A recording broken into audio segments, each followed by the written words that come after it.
Anywhere I'm at, turn the city up. I can flip a dollar to $1 million. I don't like to brag, but I'm really on. 3, 2, 1. Anywhere I'm at, turn the city up. 3, 2, 1. I don't like to brag, but I'm really on. It's a new day, days been new. Been a decade since I made it out of rent too. We some owners, baby, we don't got no rent due. My trick, but my wife, you like the trick too. Merry Christmas, hey Saint Nick. What we want get, we on wait list. How we got here doesn't make sense. Have patience, that'll make sense. 3, 2, 1. Anywhere I'm at, turn the city up. I can flip a dollar to $1 million. I don't like to brag, but I'm really on. 3, 2, 1. Anywhere I'm at, turn the city up. 3, 2, 1. I don't like to brag, but I'm really on. Picking up the slack, joining this prime way, I'm getting to the rack. I do what I want, when I want, where I want, no cap. Put in all work, now I'm getting to the back. 25-8, I got money on my mind. Live life great, but I'm always on the grind. Navy blue tank, I don't wear it for the time. Real hustler, baby, throw my rollie in the sky. Get ready for blast off. Ball pointing cushy, so you know it's berserk. Trevor on the mix, so you know we gon' work. I might leave in one, find the beach and go surf. I'ma ride the wave till I'm out of the surf. 3, 2, 1. Anywhere I'm at, turn the city up. I can flip a dollar to $1 million. I don't like to brag, but I'm really on. 3, 2, 1. Anywhere I'm at, turn the city up. 3, 2, 1. I don't like to brag, but I'm really. What's up, ladies and gentlemen? Can you hear me, Floss? Oh, yeah, I can hear you good. All right, man. Good to see you, my brother. Another episode of Flippin' Tables podcast, baby. We in here tonight. I'm so honeymoon happy and peacock proud to be sitting here tonight adjacent to my brother from another mother. Lost in translation, the velvet voice of YouTube is in the building tonight. What's going on, my guy? The usual, man. You know how we do it, man. You know how we do it. We get that. Absolutely. That's right. Absolutely. Listen, man, somebody earlier today, if you're just coming in, hit the like button, hit the subscribe button. Welcome to the show. The other day, somebody said, man, listen, bro, these serious conversations on YouTube, man, you know, it's getting to the point where, man, nobody want to listen to them no more, you know, and viewership is going to start dropping, which it has.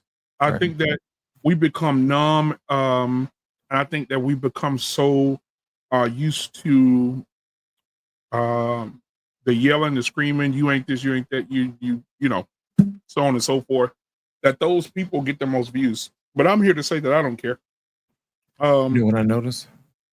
The shorts get way more views. They get the love. If you they ever do. understand. They do. You know, once we And put it up and give them the condensed version of what they're looking for, they tear that up, man. They love that. yeah. And I remember well, you know, Sharon hadn't been on in a week Oh, yeah. because he also said the same thing about viewership as well. Yeah. And then he's not monetized, so somebody played him with the monetization, which I don't wish nobody bad on their monetization, man, because you work Right. hard for that, you know. Right. And it takes a long time to get there, too, man. It takes a long You gotta time to get understand, man. It takes a while to get there. You Yeah, know, and especially so if you're trying to do it the right way. exactly, because what I could do is sit over here and pay these little fellas to come over here and give me 50,000 subscribers in a month. I'm not doing none of that, man. If I can get it, you know, the hard way, man, I just don't want to do it at all, man. Right. And so, but tonight, man, I want to have this conversation tonight because I believe that it's valid. Black parents, the ultimate dream killers. I believe it's valid. We're going to do content tonight. We're not going to have any videos. We need to have this conversation. Okay. And I want to start with you, Lost in Translation. Have you ever seen or experienced from anybody that has authority over you, the parent figure or a parent? Have you ever been discouraged, per se? You know what? Not so much in my family because we all want the best for each other, you know. They'll let you try stuff if you want to, you know, try playing music or whatever. They'll let you try that or whatever, but not so much. But I have seen it in other people's families, where they don't want, their particular child to be in the band. They don't want them to play football or some type of sports or whatever. You ain't gonna stick with it no way. You know what I'm saying? I've seen that happen before several times. But I've had friends of mine who, who really wanted to do what we did, but they just couldn't, because their parents didn't want to do it. I don't know if it was because of money or whatever it was, but I know, sometimes that could, steal a child's, dreams, man, snatch their soul. Because what people don't realize is that the more things that you expose to, the more rounded person you are. And the more people you can relate to, and the more successful you'll be, because you'll be able to relate to more things. And people don't realize that, man. That's the main reason why a lot of guys who go into the military, that come out of the military and they go and see the world, those guys come out different. They come back different. So that's the reason why a lot of guys go to the military, man, is because they want to see other things. They want to see the world, because believe it or not, the world is segregated into your little corner of the globe, and that's all you see. But until you actually get out into the world and creation to see how other people's cultures work, I mean, you don't really know your place in the world until you actually get out and start talking to other people. Exactly. I think that I've seen it. I think I've experienced it. If I'm being transparent with my mom and my dad, I think I've experienced it. I've seen a lot of parents tell their children, their children can have a dream to do something even when they're little children, little babies, and they'll tell them, "No, who paying for that? You got to find something. You got to go work with your daddy. When you get out of high school, who finna pay for that? You about to try to get you a scholarship, because you ain't got no scholarship. I ain't paying for it." Right. And this is the difference between us as people, as a black culture and white culture. I was watching Tom Brady's interview. He talked about how trash he was in soccer and baseball and not football, but basketball. And he said he would always ask his mom and dad to get in these sports. Right. And his mom and dad knew that he wasn't good at a lot of things, but they let him experience it. Right. And he said made him the man that he is today. Right. Well, my question to you, Lost, is how many people right now, just think about it, how many people right now, if they had parents like Tom Brady, would be successful? And think about it. There's a lot of kids, man, whose potential is locked away behind the permission of a parent. Yep. And they don't even know it.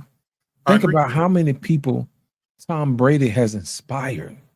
Oh, yeah. Because his parents, went along and unlocked that thing in him. You know how many people went up to Tom Brady and said, "Hey, man, I look up to you. Even though you were 6th-round draft pick, you went to a countless amount of Super Bowls. You know what I'm saying? Everybody wearing number 12. You know what I'm saying?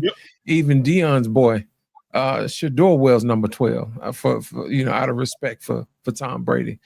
And I think a lot of guys, man, people don't understand. You motivate people, by allowing your children to explore who they really are. And you don't know what that genius is or how to unlock it unless you actually let them explore whatever it is that they're good at.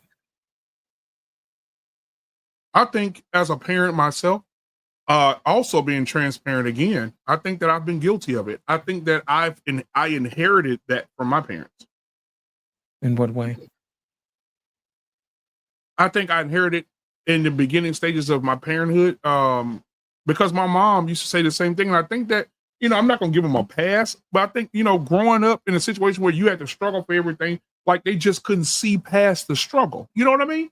Right. And so we were taught that. And as I got older, my son used to say something, he'll say something, or my daughter would say something. I'd be like, who finna? And I had to learn. I started thinking to myself, wait a minute, that's the same thing that I was hearing as a child. Right. No, we got to change the way we, try to kill dreams.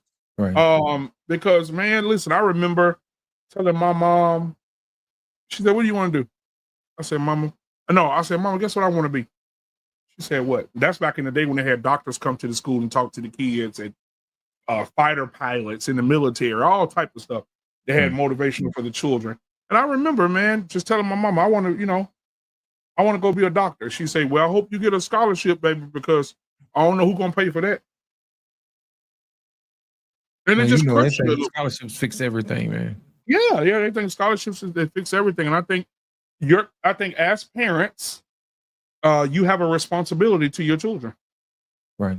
I don't think your children owe you anything, but I think you owe your children everything. Right. What are your thoughts on that? You know, I believe that. And sometimes it don't take much. You know, I'll give you an example. My dad was a radio announcer here in Birmingham, Alabama. And he was well known throughout the community. He worked at different radio stations. And from time to time, he would let me, you know, sit in at the radio station, see what he did, all the lights, all the buttons, Mm, all the gears, all this other stuff. I was like, man, this is nice. He used to play music all the time, and people used to call in and, you know, talk to him and ask questions. I'm like, man, that looked like something I'd like to do one day. yeah, You know, showed me how to work the board, you know, all kind of little stuff. And it's back then it was different. But now that I think back on it, I'm like, I'm grateful for that because I'm doing a little bit of that right now. Every yeah, time I fire up this board and I look at the colors on it and I put these headphones on, I think about my dad. I'm like, man, I really do appreciate him because it didn't cost him anything.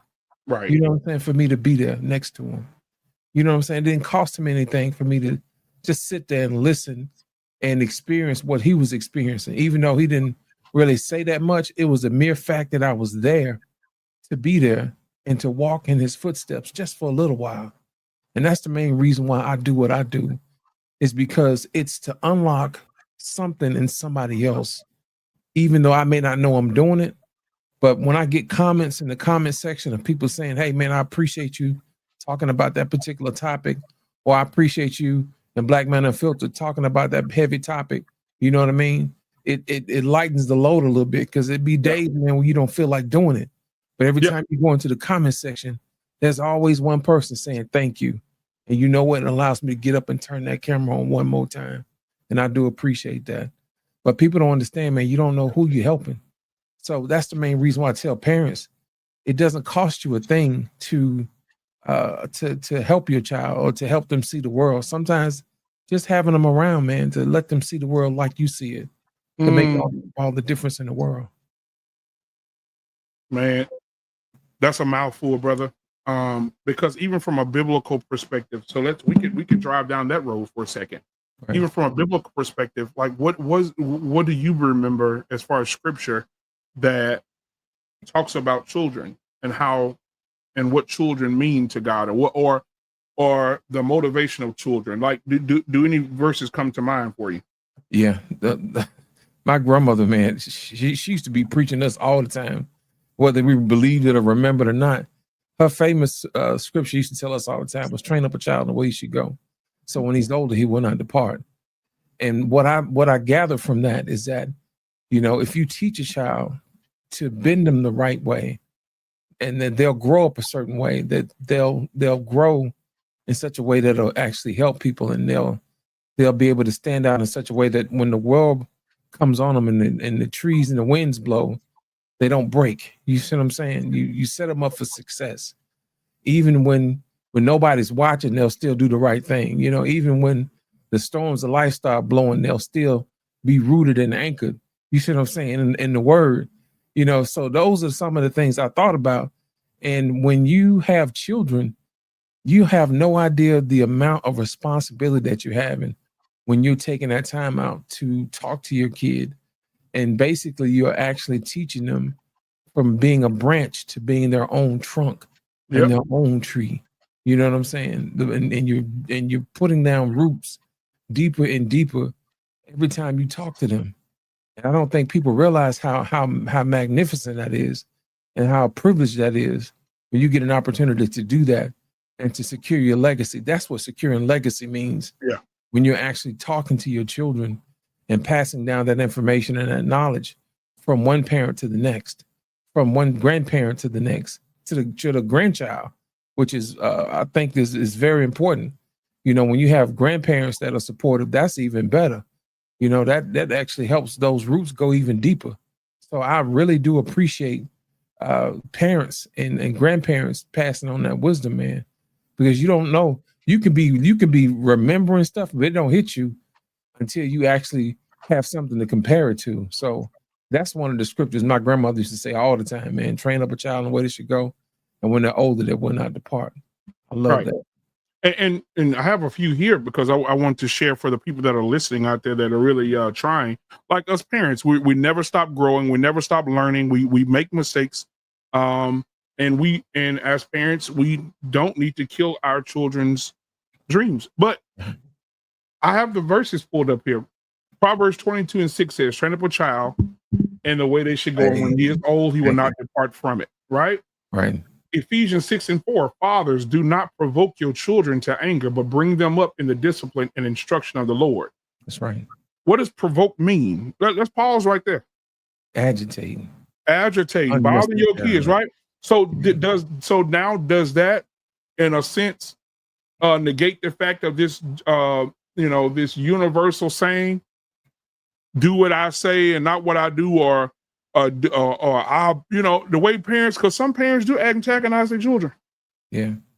And you know what it does, Black man? It actually short circuits the trust function between a parent and a child that should not go unbroken. Think about it. That child is in the world, and its only survival is through its parent.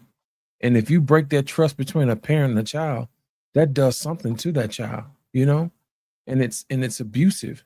And it's cruel because that's their only mechanism for survival. So that's the main reason why you should not provoke your children to wrath, because you degrade the trust bond between the parent and the child.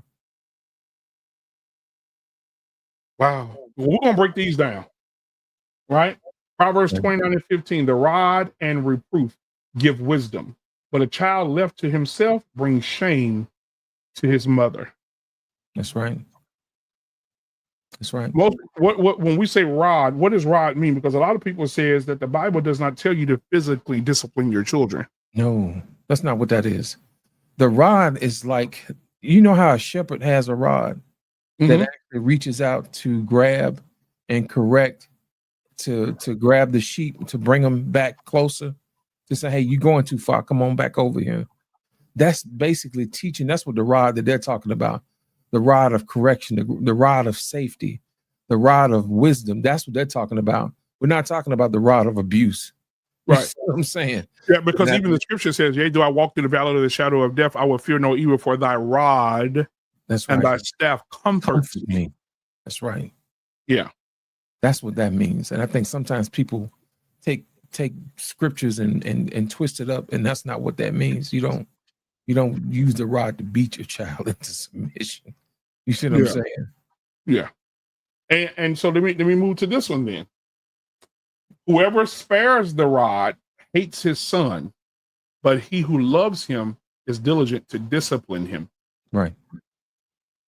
And that's the rod. That's the same rod. If you don't correct your child, if you don't use it for safety and for teaching, that child's going to grow up and not going to know boundaries. And you know what happens when children grow up and don't have boundaries. They don't have respect for authority. They don't have respect for law and order. And God is the author of order. He is not the author of confusion. Yeah. So if you teach your child to go against God and teach them to go against order, then you're basically damning that person to damnation, to go up against God, and that's not going to help them out. You're sentencing them to hell if you don't correct them. But people don't realize that. Exactly. This one right here, Psalms 127, 3 and 5. Behold, children are a heritage from the Lord, the fruit of the womb a reward. Like arrows in the hand of a warrior are the children of one's youth. Blessed is the man who fills his quiver with children. He shall not be put to shame when he speaks, when his enemies in the gate. That's right. Bro, listen, man. 20 million babies and counting have been aborted. I think that scripture right there should have been read. I think the quiver got empty, man. Yep. And people don't realize what a quiver is. Quiver is the pouch that's on your back that you store your arrows. And each child is an arrow in which you aim them into the future to make sure that you safeguard the future. Now, the minute you empty that quiver, you cut off your birthright. You cut off your legacy. And that's the main reason why I don't like, when people talk about stuff like that, when they when they cut off 20 million souls, you know what I mean? That could have been here, that could have been making a difference. Yeah. You know, all for the And, sake of selfishness. and I think killing a kid's dreams is that too. Aborting a baby. Yes. It's also killing the dreams. But we'll get into that more in a minute. Deuteronomy 6 and 7, you should teach diligently to your children, and shall talk to them when you sit in your house, and when you walk by the way, and when you lie down, and when you rise. So that means that you need to be talking to your kids often. That's Morning, right. noon, and night. You need to be in their ear. You use every moment to teach, man. Every moment is a teachable moment. Even in silence, it's a teachable moment. Proverbs 29 and 17 says, discipline your son, and he will give you rest. Yes. He will give delight to your heart if you discipline him. Right. Proverbs 23. This is some verses for the children, guys. It says, behold, children are a heritage from the Lord, the fruit of the womb of reward. Proverbs 15 and 5 says, a fool despises his father's instruction, but whoever needs reproof is prudent. Man, this Bible be cooking, boy. Don't it? It says Matthew 19 and 14. Jesus said, let the little children come to me and do not hinder them, for such belongs to the kingdom of heaven. All children shall be taught by the Lord, and great shall be peace of your children. That's it. Now, Deuteronomy 6 and 7, it says, and these words that I command you today shall be in your heart. You shall teach them diligently to your children, and shall talk to them when you sit. Okay, I already read that one.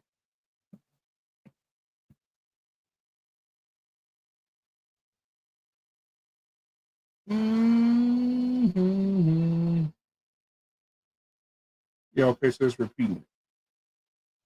Okay.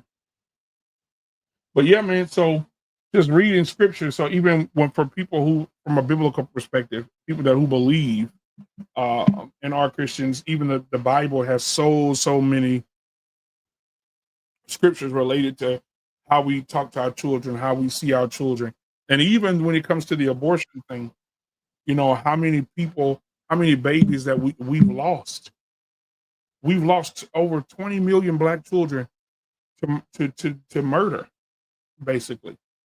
And that killed how many dreams? How many out of those 20 million, how many were doctors? How many were lawyers? How many were nurse practitioners? You know? Not only that, think about the families they could have had and the Yeah. dreams that go along with them too. The next Their musician, children. the next great musician, the next great Right. artist, the next Michael Jackson, next, you know, The next Langston Hughes, you know? Yeah, Langston, come on. Next Martin Luther King, the next Malcolm X. It could be anybody. Right. And 20 million of them, man, we'll never know because we allow the women to kill the dreams of the children. We got Coach Ferg in the building, ladies and gentlemen. Welcome, Coach Ferg. What's going on, man? Come on in. The water's fine. How you doing, man? Can you hear me? Yes, sir. Yeah, Yes, sir. yeah. Have you been hearing us for a little bit? Yeah, I've been listening in the last 5 minutes or so. Listen to the conversation about the, you know, what's the word I'm looking for? The groomers, meaning the adults, the teachers, the advisors, the motivators, the coaches, all of that. You know what I'm saying? It's just a unique time, man. You know, y'all know my stance, man. You know, abortions, okay, yeah, but shoot, man, this thing of how we've been taking each other out, man. Like, it's the violence to each other, man. In that time, think of all of those good brothers, man. Just think of all the brothers that, you know what I'm saying? Because you got the underside, like you said, the abortions, that's the under. But then you got the brothers that made it. And life has been cut short due to how it's just bad, man. The fathers are disconnected from the sons. So let me ask you a question, Coach Ferg. I don't know what to say. What do you think about? I hear what you're saying about the men growing up and becoming those things, but you know, Lost in Translation just says something very, very much. Very good, because if we go back to Proverbs 22 and 6, it says, "Train up a child in the way they should go." If these children don't have any training and nobody's teaching them, and they're raised by a single mom who sells food stamps and who's prostituting herself, and she's still in the streets, and now they learn from the dude on the corner who is not their daddy or the authority over them, and they shooting up the corners. Like, do we really need to blame them for that behavior? Because there's 12-year-old boys out there right now that will kill you. So do we blame those young men, 12-year-old, 13-year-old boys that's killing up people for that behavior? Or do we blame the atmosphere of of where they live, that veered them in that direction? What are your thoughts? Brother BMU, man, I spent all my life helping young men avoid all of that mess. Yeah. I would never blame a kid for adult behaviors, ever. Yeah. My thought never go to that. I always go to the adult first. And seeing it, and yes, yeah, we can see that it's been a few generations of mothers who really just lost the whole understanding of being a mother. I'm not saying they, not human, but they just lost the understanding of being a mother, because a mother, especially children, you protect them from almost everything. Yep. And fathers don't get the opportunity to be that protector for his son. And that's where it falls short on both sides. The system, like the laws, are against brothers getting default access to their child.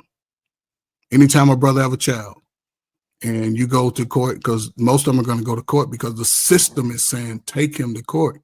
Because if you can't get medical insurance, you can't get anything unless you put a man on child support. Because the state is going to hold any man accountable, right?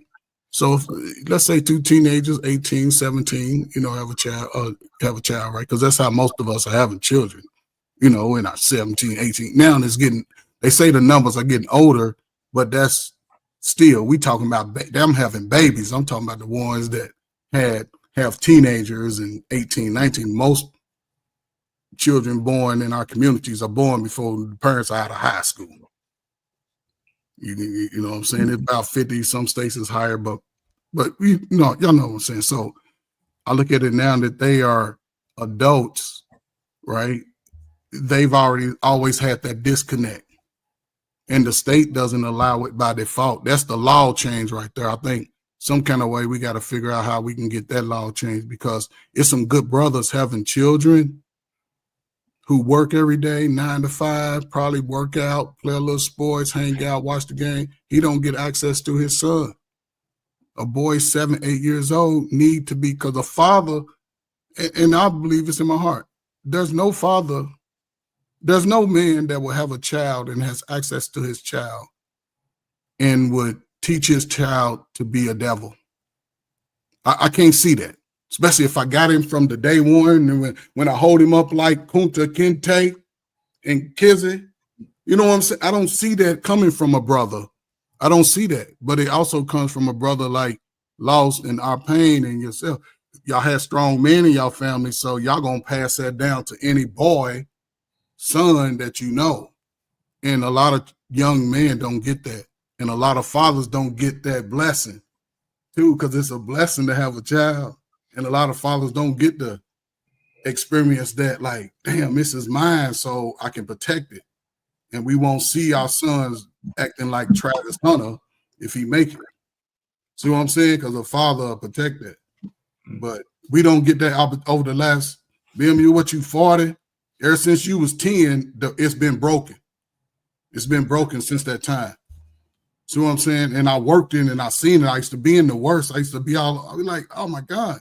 And I saw the devastation, and a lot of brothers from your age, when they was 8, 12, 13, they were struggling with emotions, how to deal with girls, how to communicate with anybody. It was a bad thing. It's like the whole black male community gained 60 pounds of stress. 60 pounds of stress. Every male. It's like everybody just whoop. And now here we are. Here we are. I'm seeing dudes y'all size out here walking down the parade doing the performance better than the little 9 and 12 and 15-year-old. See what I'm saying? I'm like, oh man, this is where we are. So Yes, I don't blame nobody. It's just part of the system. But the brothers have, I don't know. I just this if the sisters don't allow that father-son connection, because the women can take the girls, right? But the girls eventually gonna want to come with the dads. So if the boy can go with him, get him on every, he working, even if he can take him to school like 3 days a week during the week, you know what I'm saying? All that builds character, all that builds relationship, all that builds confidence, all that builds confidence. He gonna have him doing stuff, working, he gonna do all that. But we see the results when fathers have sons. And when a father and a mother's on the same accord with a child, we see the child. Now, you can have some anomalies, you got some Travis Hunter type, some dudes that make it, but look at his leadership. His leadership is poor-minded. The father's not in front of that at all. See what I'm saying? So it's his mind is gonna continue that. Because it just looked like it just looked like it's ready to fall apart right now. It's all part of that. Everybody shining, everybody, but he's young. It's just sad. So I don't know, man. Yeah. Hey.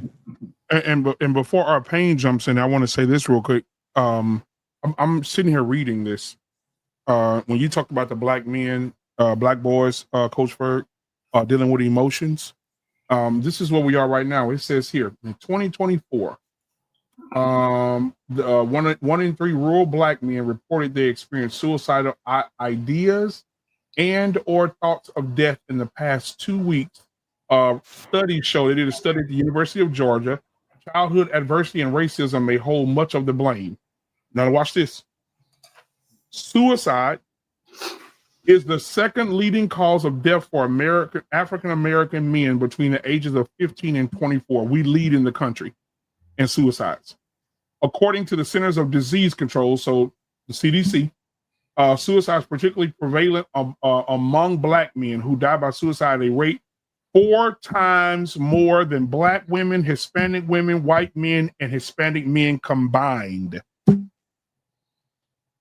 So that means that we're taking ourselves out at a rate more than, I'm telling you, a rate more than we go back, suicide rate more black women, white women, Hispanic women, Hispanic men, and white men combined. It says here, I'm gonna read this part, then I'm gonna let our pain cook. It says, researchers followed more than 500 African-American men from their late teens to early 20s. 500 of them.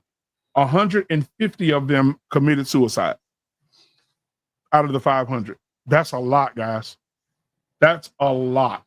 Between the ages of 15 and 24, talking about killing some dreams. They said, we found when black men were exposed to childhood adversity, they may develop an internal understanding of the world as somewhere they are devalued, which causes a lot of the suicides. So, Arpane, what are your thoughts, man? Did they say those are single mothers, single parent household? You already know that. If they, yeah. Or did they leave it out? Well, I'm gonna keep reading. You can go ahead. I'm gonna keep reading and see. Yeah, listen. One of the things. Well, we know what the problems are. I mean, we know what the problems are. One of the things I know we say a lot that we need to protect and we need to get the boys. But here's my thing: we can get all the boys we want, but fathers need to get their daughters too. They need to get their daughters just as much, because what's the sense in cleaning up the boys if all the girls are still dirty? And they get into this feminist shit from their mothers. Then there's nothing for those guys to look forward to. Just to hear us telling them, get on your square, do all this shit, and they don't got nobody to mate with. Right now, we're seeing the great divide between black men and black women. It's not because we don't like them. We know they hate us or have us in contempt. It's that they're not worthy of anything in general. So many of them, not all, but enough that makes a difference. They're not worthy of the things that we're willing to do for them.